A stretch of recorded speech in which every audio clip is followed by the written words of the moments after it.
Definitely. Yeah, that's a great question. The way I feel like anything I invest in, there's always ROI. It just depends on how much, right? And so like few things that I have done that I think has paid dividends is when I first started getting into coaching and started like really coaching clients, I was like, I went to a conference from Park, and that's like a organization for resume writers and career coaches, and it's pretty popular. Welcome to Career Coaching Secrets, the podcast where we talk with successful career coaches on how they built their success and the hard lessons they learned along the way. My name is Davis Nguyen, and I'm the founder of Purple Circle, where we help career coaches scale their business to $100,000 years, $100,000 months, and even $100,000 weeks. Before Purple Circle, I've grown several 7 and 8 figure career coaching businesses myself, and have been a consultant at 2 career coaching businesses that are doing over $100 million each. Whether you're an established coach or building your practice for the first time, you'll discover the secrets to elevating your coaching business. Hey everyone, welcome to another episode of Career Coaching Secrets podcast. I'm your host, Regan.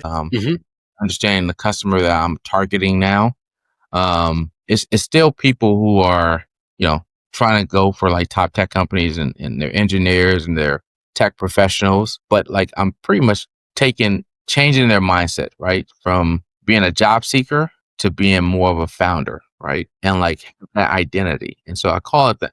Anyway, I won't go into all my methodology, but I would say like too many people are like focused on finding jobs, and like that's why they're not doing well. And so I help these tech professionals reposition themselves in the market and kind of have a new identity, right? A founder's identity. Because that's where the market's shifting, where they're doing what we call, as a recruiter, we understand this acqui-hires, right? Where they're actually just poaching talent. Like Meta, they just had acquisition of a company or a startup. They paid $3 billion, but not for the tech, not for the salespeople, just the founding engineering team, right? And so like when you see things like this in the market, the way I look at it is like, how do we take your existing experience and reframe it in a way that is appealing to companies, and to have a founder mindset, and to have a way of like taking that and like you have a different approach, right, to job seeking. So job search becomes secondary, and your side project or whatever you want to work on is your main thing. And so right now my customer segment is kind of shifting a little bit. So it was just engineers and was just tech professionals trying to land at top tech companies. We're still doing that, right? But from a different angle. And so like the person I think is ideal is like, you have 4+ years of engineering experience and you are ambitious and you want to make 200K or make between 200K and 700K, then like that's my ideal target. So like, and these are people who are kind of ambitious, kind of want to continue to grow their career. Maybe they're stuck at a ceiling of like making 150K or making 100K, all in that range, and they're trying to break that ceiling. And so like the way I help them is totally different now. So that's kind of the market segment. Still nailing down certain parts of it, but like you don't have to be black tech professional now. But I do, I've had success with them mostly, but I'm here to kind of help support any engineer or tech professional. Cool. And when it comes to marketing, and this will be a question that coaches who are listening are going to find interesting too, is where do you find your clients, or what marketing channel works really well for you right now? Yeah, I think LinkedIn is the biggest one. And then I think referrals, right? So like after I help one of my clients, they typically want to refer me to their friends because they have other engineering friends with the same problem or issue. And so like those are really my two main channels, right? LinkedIn and then also referrals. Before that, it was, when I would do career coaching for like Google, or if I would do career coaching for like, I did career coaching for Carrot as well, right? And so like when I would come across those communities, right, they're like, hey, I like what Chaz is talking about. And so they would reach out to me outside of the community, and then they will want to work with me. Cool. And so when thinking about LinkedIn as being one of the main channels and then referrals, is there some sort of strategy you're utilizing on LinkedIn to get some traction? Not yet. So now I'm starting to like really launch and pretty much tell people about my services, right? So now I'm starting to post online. I'm starting to build that traction and build out my content strategy.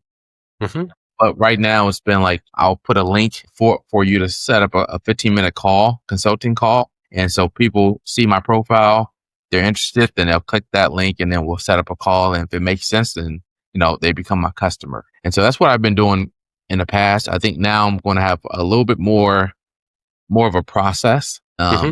help filter them into my world. Cool. Great. And so how do you see your business in the next, like looking into the future for the next 1 to 3 years? Do you have some specific goals you're working towards? Yeah, I mean, in 3 years, if I don't have a seven-figure business, then I Hmm. didn't do something right. Right. That's the way I look at it. Obviously, that's just a goal. But essentially, I would like it to be, a seven-figure business, coaching and kind of bringing more of an advisory service to it, right? Advisory level where I'm advising my clients to, do different career pivots or make their careers, take them to where they want to be. And so, within 3 years, that's where I want to be. It could evolve, but that's kind of where I see myself. Well, it makes a lot of sense. And I do like that you're driven towards also like to a higher revenue, but also it means a lot of impact as well in the people you're going to be working with. So right now, what are some investments? And this goes back to that research I was mentioning.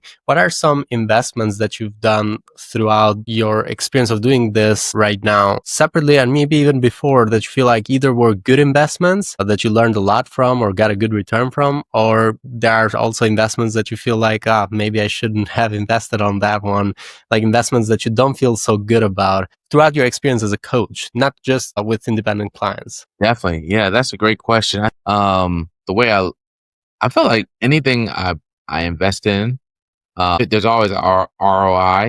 It just depends on how much, right? And so, like, a few things that I have done that I think has paid dividends is when I first started getting into coaching and started like really coaching clients. I was like, I went to a conference from Park, and that's like a organization for resume writers and career coaches, and it's pretty popular. And I went to a conference, went to one of the conferences, and like it hit me that I never thought about resumes, right? But when I was coaching, that's what every engineer asked me about is like, help me with my resume. And so I went to that conference, and I think it changed the way I thought about resumes, and like I ended up pursuing becoming a certified resume writer. So it's like I was already doing the resume writing for tech professionals, but then I was like, why don't I just pursue an actual certification and make it official? And so I did that. Hmm. Then I continue to do like different certifications, like they have like a build your business course, and I did that. That helped me a lot, kind of get more clarity around this industry. I mean, what it means to be a career coach, and so that paid a lot of dividends. I will say recently, I'm wrapping up another certification for mastering job search, and so that's going to be led by their own Angie, and so she had this program, and so that opened my eyes a lot.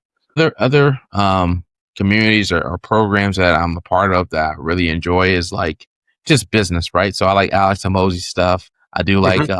a guy named Dan Coe. So I have subscribed to a couple of his community and his newsletter, and like that actually opened up a lot of like gave me a lot of aha moments, right? As like a Hmm. business person, marketing, understanding how to communicate, and so like I've invested in that, and then I've also started to invest into like a writing course. I know it sounds crazy. It's all over Hmm. the place, but like a writing course, it's an article writing course, the toughest one in the world, and so I invested in that so I can start to actually build trust and relationship and kind of share my thoughts, right? And how I see things Hmm. as a recruiter and as a career coach, right? And combining those two things. And so I think those are like the main ones. I did also invest in like Remit Satie's course. Like he had a Hmm. couple courses. And I did invest in that as well. And that really helped me to start to shape the way I kind of think about business and the way I think about like career coaching and job search. Cool. Thank you. Thanks so much for sharing all of these. And so, right now, when thinking about your goal of like further scaling your business, where do you see the challenge right now? What is the challenge right now you're trying to solve for next? Let's say short term. Yeah, short term is like, well, there's only two businesses. I mean, two sides of a problem that I need to solve is either demand or supply, right? So right now it's demand side. So in the short term, basically over the next 30 days or 90 days, it's like just focusing on like building an audience and really kind of like just letting people know about my services, right? Like Hmm. no one knows about it. So let me start sharing my services and like start building demand. And that's through LinkedIn and using social media to kind of share my thoughts and start to build out a client acquisition system. Cool. Yeah, it makes sense. It makes sense where you're focusing right now, especially in your beginning. It makes a lot of sense to start there.